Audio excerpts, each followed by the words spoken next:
बिस्मिल्लाहिर्रहमानिर्रहीम नहमदुहु व नुसल्ली अला रसूलिहिल करीम।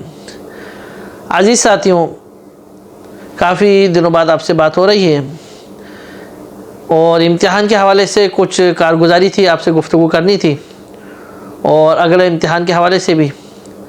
इससे पहले आपके सामने ये बात रखी गई थी कि 2023 का पहला इम्तिहान 23 मई को हुआ था। 23 मई को किताबों का पहला इम्तिहान हुआ था। उसके बाद उन इम्तिहान में पास होने वाले जो हुए थे उनका कुरान पाक का इम्तिहान शुरू हो गया था और तकरीबन महीने तक कुरान पाक का इम्तिहान चला था। उसके बाद फिर इस साल का दूसरा इम्तिहान 5 सितंबर को हुआ और तीसरा इम्तिहान 19 सितंबर को हुआ।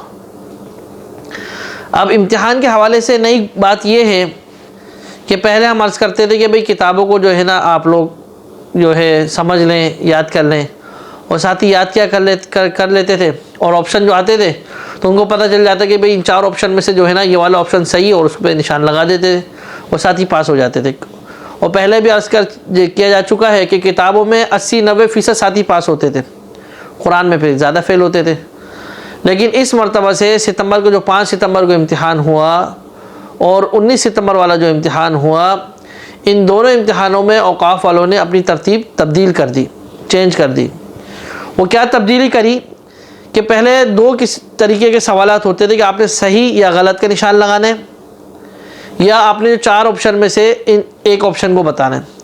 लेकिन अब इन्होंने तकरीबन 15-16 सवाल इस तरीके से लेकर आए कि आपने लिखना है खुद, जवाब नीचे ना ऑप्शन है ना सही गलत का है, उसका जो भी जवाब बनता है किताब के मुताबिक आपने लिखना है, चाहे वो लाइन का हो, 2 लाइन का हो, 4 लाइन का हो।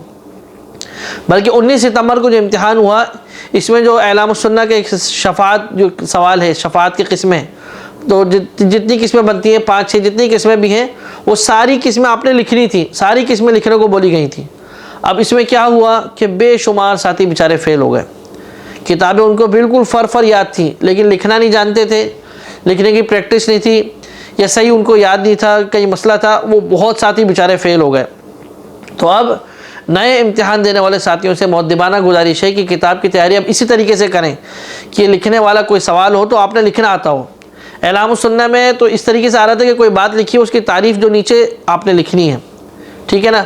जैसे सहर की तारीफ़, साहिर की तारीफ़, उसका हुक्म, या शिर्क अकबर की तारीफ़ आपने ख़ुद लिखनी है, शिर्क असग़र है उसकी तारीफ़ आपने ख़ुद लिखनी है, ईमान की तारीफ़ आपने ख़ुद लिखनी है, ईमान बिल, जो भी चीज़ें आपने ख़ुद लिखनी है। सवाल ऐसे आए और फ़िक़ा में जो है ना कोई बात लिखी हुई है, अब आगे उसका हुक्म आपने ख़ुद लिखना है। हुक्म ऑप्शन में नहीं है कि फ़र्ज़ है, वाजिब है, मुस्तहब है, मकरूह है, तो इंसान को फ़ौरन पता चल जाता था कि भाई ये फ़र्ज़ है। लेकिन अब क्या किया औक़ाफ़ वालों ने कि एक बात लिखी, उसका हुक्म क्या बनता है, यजूज़ है, युबाह है, युकरा है, मुस्तहब है, फ़र्ज़ है, शर्त है, जो भी आपने ख़ुद लिखना है। या वो आगे इबारत कैसी है, जैसे मिसाल के तौर पर मन तयक़्क़न बितहारतिन गसिल हत्ता यतयक़्क़न, इस तरह जैसे जो भी आगे इबारत बनती है गसिल हत्ता यतयक़्क़न, वो इतनी इबारत बनती है आपने ख़ुद लिखनी है। वयल्ज़मु आपने ख़ुद लिखनी है, यजीबु आपने ख़ुद लिखनी है, ला यदुर्रु इस तरह की बातें आपने ख़ुद लिखनी है।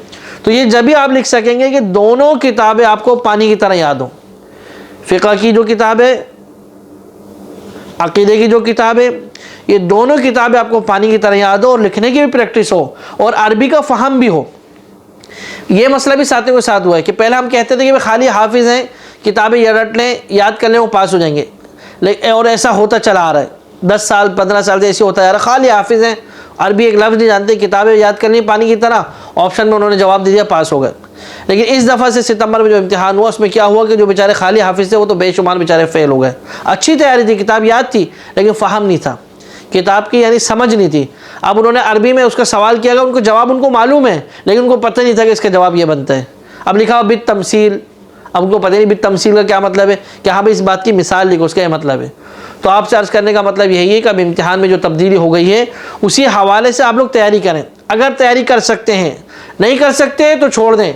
बहुत साथी हैं, बार बार किया जा रहा है कि वीज़ा खरीद के बोलते हैं वैसे जाते हैं, किस्मत आजमाते हैं, नसीब आजमाते हैं, दाना पानी लिखा हो तो हो जाएगा। भाई आप अपने आप को देखें, अगर इस तरीके से तैयारी कर सकते हैं तो बिस्मिल्लाह कीजिए, वरना आप ये कदम मत उठाइए।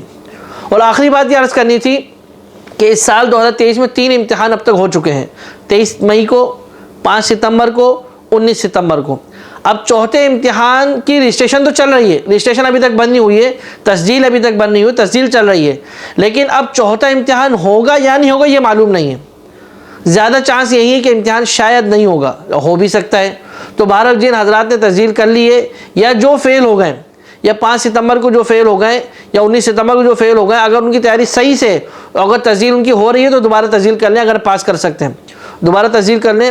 हो सकता है कि अक्टूबर में, या हो सकता है नवंबर में, या हो सकता है दिसंबर में चौथा इम्तिहान दोबारा हो। अगर हो गया इम्तिहान तो आप लोग इम्तिहान दे दीजिएगा, नहीं इम्तिहान हुआ तो फिर आप लोग जो है ना अगले साल दीजिएगा। लेकिन अब होगा या नहीं होगा ये अभी किसी को पता नहीं है। हो सकता है कि औकाफ वाले जो है ना खुद अपनी तादाद देख रहे हैं कि कितनी तादाद में लोग जो है ना पास हो रहे हैं, कितनी तादाद में लोग पास हो रहे हैं, और उसी हिसाब से फिर जो है ना वो इम्तिहान लेंगे। तो बहरहाल ये दो बातें आपके सामने अर्ज़ करनी थी। पहली बात तो यही कि इम्तिहान में जो तब्दीली हुई है उस तब्दीली के हिसाब से आप लोग जो है अपनी तैयारी करें। और दूसरी बात यह कि चौथा इम्तिहान होगा नहीं होगा वो वक्त आएगा तो पता चलेगा। अगर चौथे इम्तिहान की कोई भी खबर आती है कि चौथे इम्तिहान की तारीख आ गई, हमें जैसे ही पता चला तो इंशाल्लाह आपके सामने वीडियो के ज़रिए आपको इत्तला दे दी जाएगी। अल्लाह पाक आपका हम सब का हामी और नासिर हो। दुआओं में याद रखें। अस्सलामु अलैकुम वरहमतुल्लाहि वबरकातुहू।